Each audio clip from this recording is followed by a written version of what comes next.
पूछिए बेटा। आयशा कैसी हो? तुम्हारा नाम भी मुझे याद हो गया है। वालेकुम अस्सलाम। मैं ये कह रही थी, आपने ना बहुत अच्छा पार्क बनाया है और है ना आप ऐसे ना और बनाए पार्क, और मैं कह रही हूँ कि ना ये जो रोड टूटे हुए हैं ना आप इन्हें भी सेट कर डन डन, ये तालीम मारो मुझसे, ये मेरा वादा है। ऐसे पार्क बना के दिया ना, इसके अतराफ की गलियां भी मैं बना के दूंगा। Done done done. आयशा नाम है ना तुम्हारा? ज़यान है। हाँ तो देखो भूलता नहीं हूँ मैं, याद है मुझे। थैंक यू, शुक्रिया। जी सर। मेरा सवाल ये है कि केटीए का काम नजर आ रहा है, अभी मजीद पार्क बनाने जा रहे हैं, केएमसी का भी काम नजर आ रहा है। टाउन्स क्या कर रही है? टाउन पे एंटी करप्शन के छापे पड़ रहे हैं, उनके दावे कहाँ हैं? यार जो दावे करते हैं उनसे पूछें। मैं तो आज से नहीं, बड़े अरसे से नाला हूँ इस चीज़ के ऊपर कि हम सबको अपनी परफॉर्मेंस को बेहतर बनाने की ज़रूरत है। मैं केएमसी में कोशिश कर रहा हूँ, वज़ीर बल्दियात केडीए में कोशिश कर रहे हैं। अगर हर टाउन भी इसी तरीके से काम करेगा तो मैं समझता हूँ आने वाला वक्त शहर कराची के लिए बेहतर हो सकता है। तो इसलिए दावों से बाहर निकलें, काम की तरफ आ जाए, तो इंशाअल्लाह जैसे बच्ची ने सवाल पूछा ना, तो आई थिंक सवाल का जवाब हम सब देने में कामयाब हो पाएंगे। डन जी जी।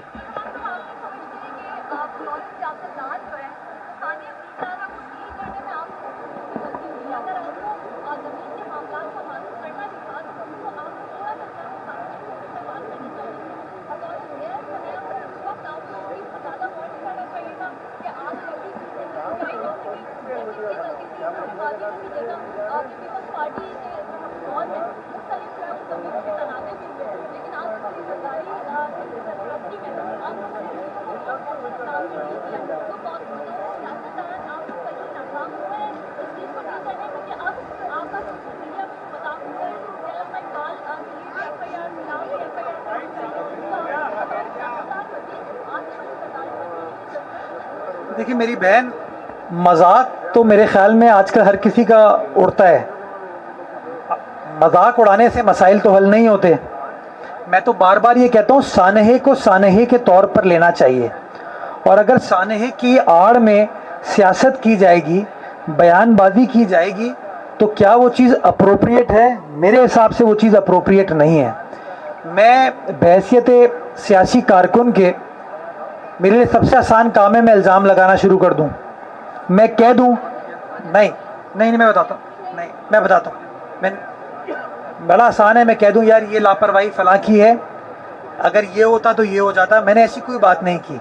मैं जब वहाँ पहुँचा तो मैंने कहा जी हमारा टारगेट है इस सिचुएशन को कंट्रोल करना, और सिचुएशन को कंट्रोल करने के बाद जो लोग मिसिंग हैं उनको रेस्क्यू करना। जवाब क्या आया? जवाब ये आया कि जो फायरमैन है ना ये लेट आए थे।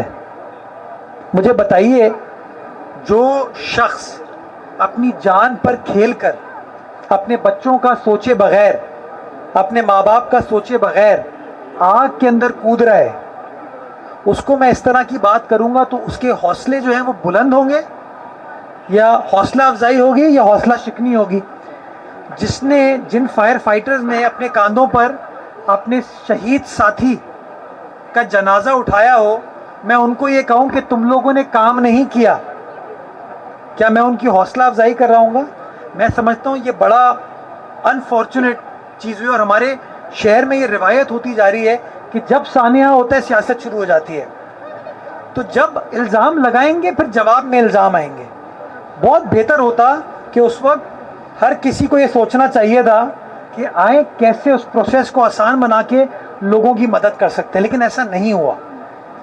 और उसकी वजह से कहीं ना कहीं हमें परेशानी में इजाफा होता है। मैं फिर कहता हूँ, मूविंग फॉरवर्ड, जहाँ गलती है, कोताही है, उसको आइडेंटिफाई करें।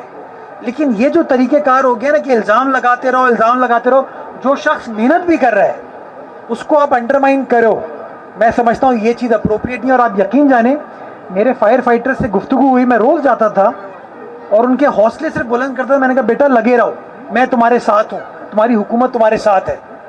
तो